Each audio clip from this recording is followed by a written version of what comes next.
सूरज ने कभी वापसी का सफर नहीं किया।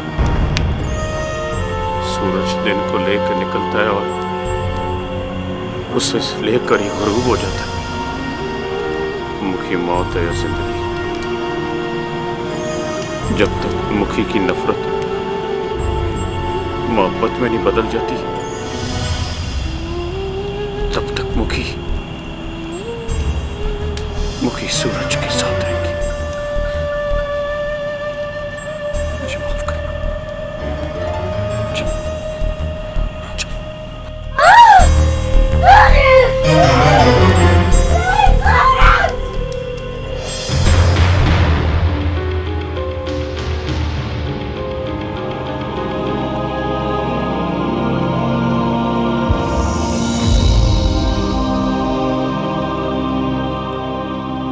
समझ नहीं आती अब्बा, मुखी कहां गई? मैंने तो हवेली का चप्पा चप्पा छान मारा है। अगर वो हवेली में नहीं है तो फिर कहां है वो? जिन्नात उठा कर लेके उसे। यही तो मेरी समझ में नहीं आ रही अब्बा, इतनी रात को वो जा कहां सकती है? सुल्ताना जी, तुझे भी पता नहीं कि कहां है वो? नहीं जी, मुझे क्या पता। मैं तो जी अपने कमरे में सो रही थी, छोटे चौधरी साहब की आवाज से जाग गई। जाओ, दफा जाओ।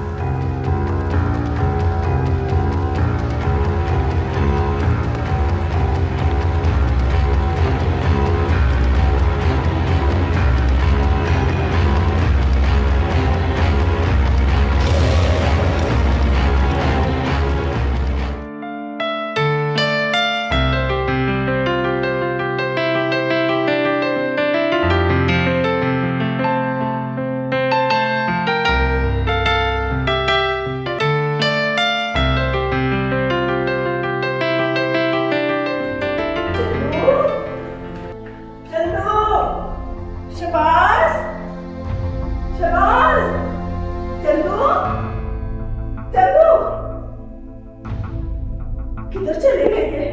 चंदू! शबाज! शबाज! शबाज! शबाज! शबाज! क्या हुआ माँ जी? सूरज कमरे में नहीं है। सूरज कमरे में नहीं है तो फिर कहाँ गया? कहीं मुखी से मिलने दुश्मनों के गांव तो नहीं चला गया? तो क्या अभी तक वो मुखी को नहीं भूल सका? मैंने उसे बहुत समझाया है और मुझे पूरा यकीन है कि अब वो दोबारा मुखी से नहीं मिलेगा। और अपने बेटे की करतूतों पर पर्दे मत डालती रहा करो हर वक्त। इस वक्त आपस में झगड़ा ना बनाएं, सूरज को तलाश करें, कहीं वो दुश्मनों के हाथ ना लग जाए। हाँ बाबा, उसे घर लाकर जो मर्जी सजा दे देना, मगर इस वक्त हमें सूरज के पीछे दुश्मनों के गांव जाना चाहिए। नहीं, तुम नहीं जाओगे वहां। दुश्मन के गांव मैं कुछ मोतबर लोगों को भेजूंगा। हाँ।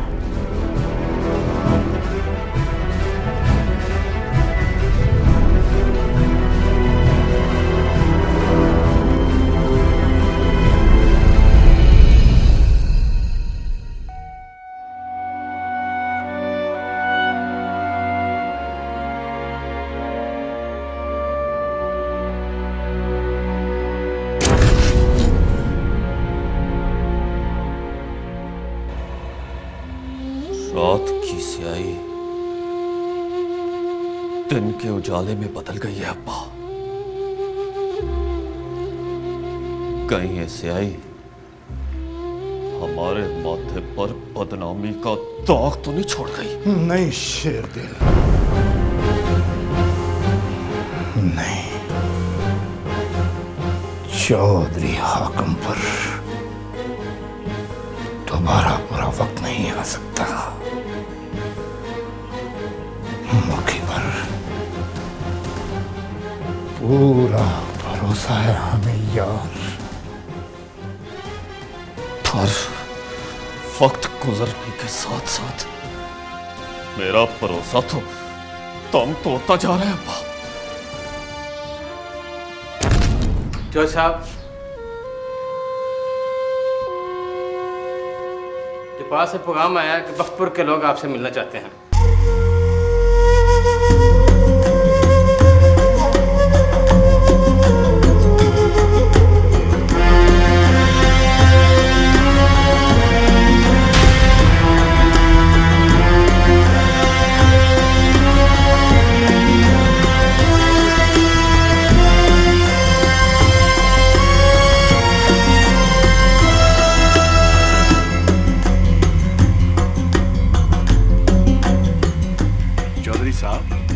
बख्तपुर बरादरी के ये कुछ लोग आए। किस लिए? चौधरी साहब, हमारे चौधरी बुलंद बख्त का बेटा सूरज रात से हवेली नहीं आया।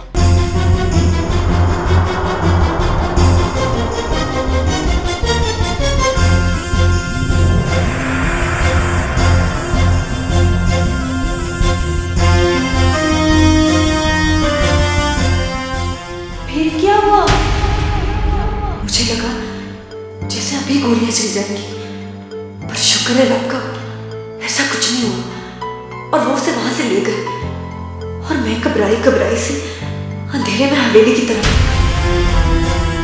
चौधरी बुलंद बख्त को शक है कि उसके बेटे सूरज को आपके लोगों ने अगवा कर लिया है।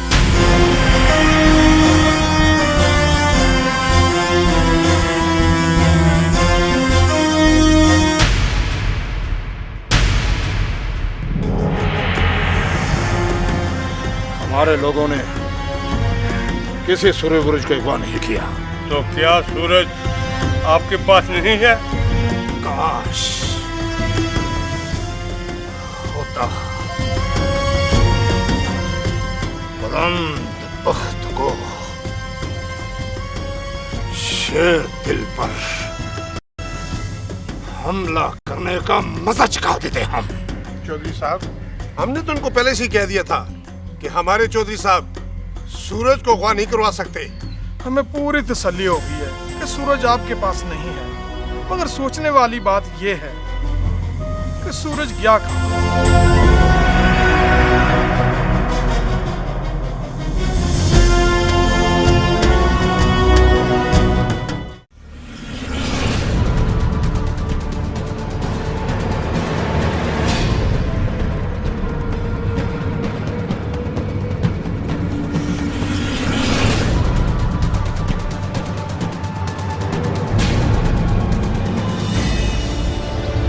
आजा। जाने दो मुझे, नफरत है तुमसे। मुझे मजबूर मत कर मुखी। छोड़ दे मुझे, सूरज छोड़ दो मुझे। मुखी आजा, मुझे तंग न कर। सूरज, सूरज, दरवाजा खोलो, दरवाजा खोलो।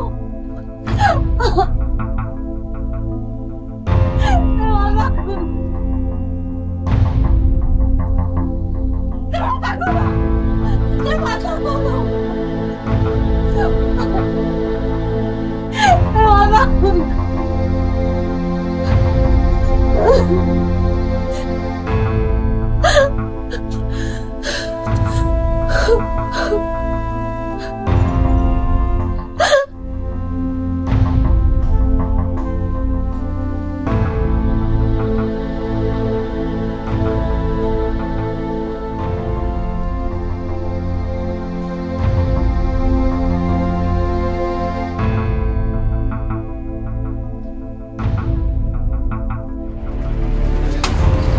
से मिला ये शिकार? नहीं यार, ये शिकार नहीं है, सूरज का प्यार है। प्यार? सूरज, जिससे बंदे को प्यार होता ना, बंदा उसे अपनी थैली का छाला बना के रखता है, और तू उसे जबरदस्ती उठा के लाया है। क्या ये है तेरा प्यार? वो बाशी सूरज ने इसे प्यार ही किया। के प्यार को भुलाना चाहती थी, वो ये मुमकिन नहीं है, वो इसलिए मैं इसे चुप के यहाँ ले आया हूँ। और ये है कौन है? हमारे दुश्मन चौधरी आकम की थी।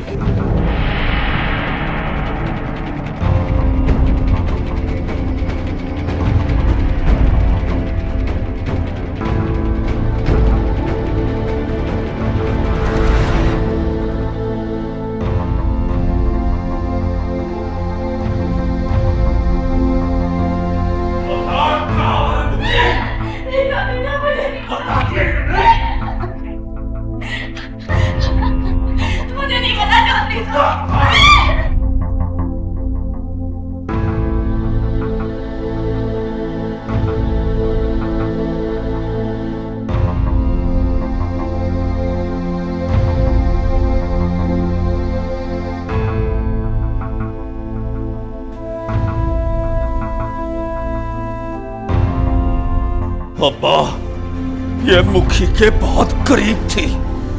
इसे सब पता है कि मुखी कहाँ है। चौधरी साहब, मैं कुछ नहीं जानती, मैं कुछ नहीं जानती हूँ चौधरी साहब, मैं कुछ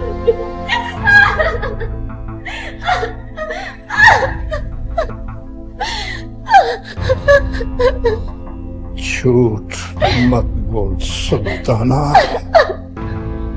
मत बोल झूठ। अगर सच सच बता दोगी तो तुझे माफ कर देंगे। अगर झूठ बोलोगी तो मुखी से पहले काट देंगे। चौधरी साहब, मैं बस इतना ही जानती हूँ कि मुखी नाक के अंधेरे में दुश्मनों के सूरज को मिलने जाया करती थी।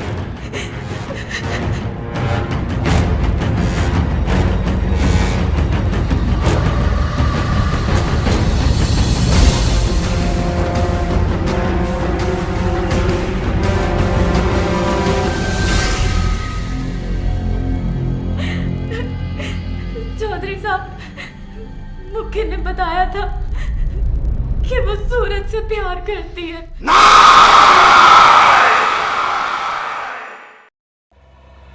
मुझे तो लगता है अब्बा, मुखी ने सूरज के साथ मिलकर हमारी गैरत को जिंदा दफन कर दिया है। मुखी सूरज के साथ भाग गई है। अगर ये सच हुआ, ना मुखी रहेगी और ना ही बख्तपुर का कोई सूरज।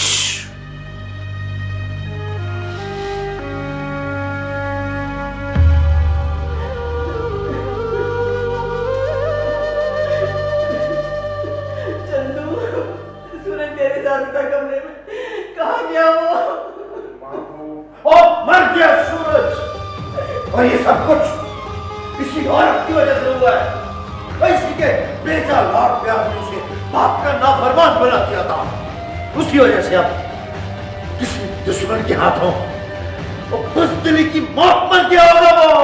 नहीं, मेरा सूरज नहीं मरा, मेरा दिल कहता है सूरज जिंदा है। बाबा, भी तो गए थे गांव वाले, उन्होंने सूरज के बारे में कुछ नहीं बताया क्या? और वो कहते हैं उन्हें कुछ पता नहीं है। तुम्हें कहाँ जा सकता है? मैंने तुम सबसे कहा था ना कि जिस मर्द को कोई मर्द बात न दे सके उसे हमेशा औरत ने जित किया। और मुखी के इश्क के अंधेरों में ही डूब गया है सूरज। चौधरी साहब, वो चौपाल से पैगाम आया है जी कि हाकिम की बरादरी वाले आए हैं।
और हमारे गांव की लड़की को उठाकर ले गया।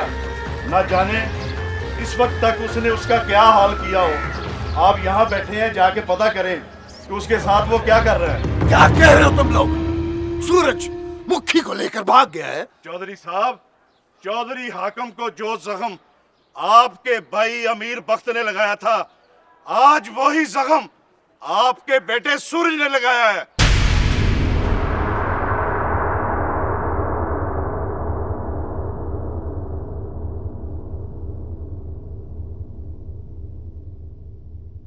सूरज ने अमीर बख्त की गलती को फिर से दोहरा दिया। पर क्या सबूत है तुम हाकिमपुर वालों के पास कि सूरज जी मुखी को भगा कर ले गया है?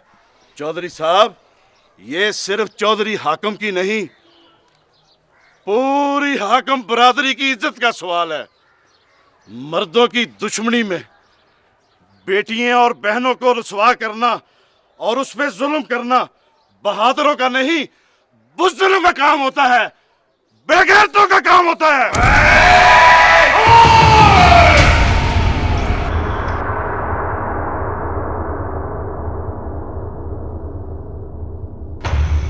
शाबाश।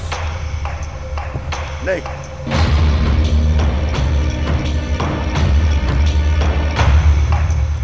अगर ये सच हुआ कि सूरज मुखी को भगा कर ले गया है, तो मैं खुद अपने हाथों से सूरज को गोली मार दूंगा।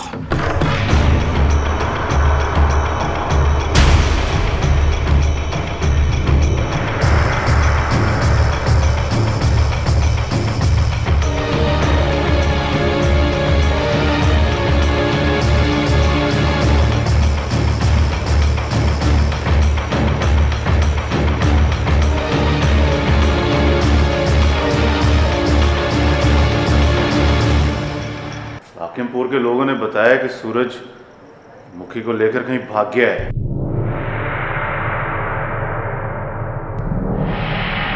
नाना, माँ, नहीं, नहीं, ये तूने क्या किया सूरज? ये तूने क्या किया?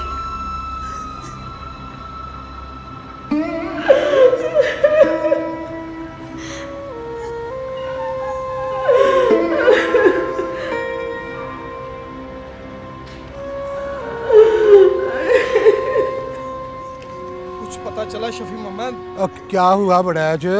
सूरज दुश्मनों की मुखी को लेके भाग गया है। क्या सूरजमुखी को भगा के ले गया? हाँ, ये खबर तो हवा की तरह पूरे गांव में फैल गई है कि सूरजमुखी को भगा के ले गया। भाई, बरसों पहले यही गलती बुलंद बख्त के भाई अमीर बख्त ने भी की थी और हाकम ने उसे बहादुरी से मरवा दिया था।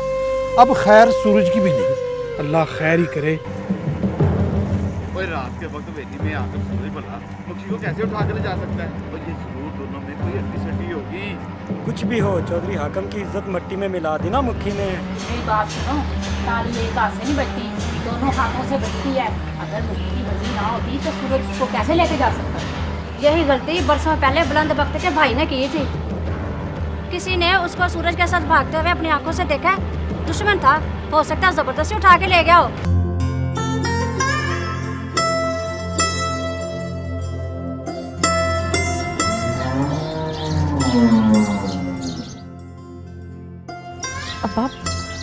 अब्बा, मुखी का कुछ पता चला? रानी, परिंदे के कटे हुए पर जब दोबारा उगाते हैं ना, तो फिर उससे उड़ारी मारने से कोई नहीं रोक सकता। पर अब्बा, मुखी ने ऐसा क्यों किया? उसे सोचना तो चाहिए था कि उसके अब्बे के दिल पर क्या बीतेगी। अब कैसे जिएंगे सर उठाकर उसका अब्बा और उसका भाई। खुशी पुत्र, ये जो बेटियां होती हैं, ये नाजों से पाली हुई कलियों की तरह होती हैं और मापे शाखों की तरह, टहनियों की तरह। पर जब हवा के किसी तेज बुल्ले की वजह से ये शाखों का साथ छोड़ जाती हैं, तो नमाड़ियां खुद भी मुरझा जाती हैं और शाखों को भी वीरान कर जाती है। और खुशी पुत्र, तियों को तो रब ने रहमत बना के भेजा है। और जब वही बेटियां शर्मो हया की चार दीवारी फलांग जाएं, तो रहमत की बजाय मापियों के लिए जिल्लत बन जाती है।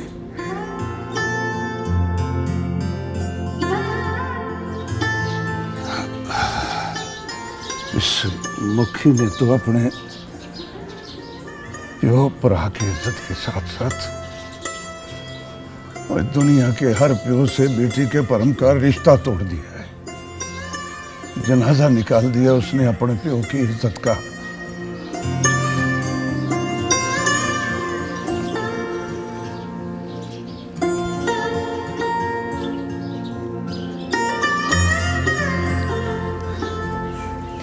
ला बाप, मैं ताज़ा करके लाती हूँ।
घबराना मुखी,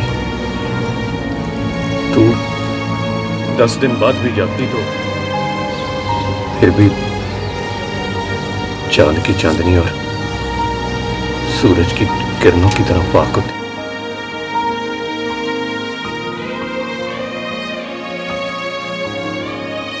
उस सूरज ने खुदा न खास्ता तेरी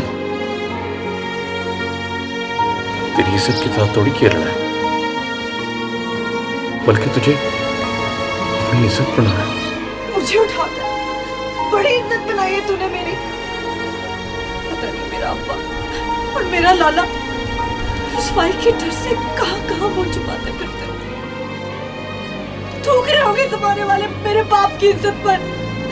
इससे बेहतर तो था कि तू मुझे मार ही देता। मुखी को मारने से पहले सूरज खुद मर जाएगा। मुखी झूठ बोलता है तू सूरज। तूने मुझे किसी को मुंह दिखाने के काबिल नहीं छोड़ा, जीने के काबिल नहीं छोड़ा। मुझे मार दे सूरज, मुझे मार दे मुझे।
सिर्फ दुश्मन का एक चिराग नहीं शेरदिल।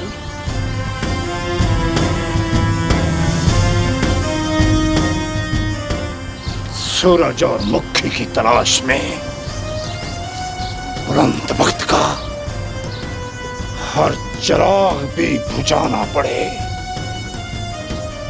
तो बुझा देना।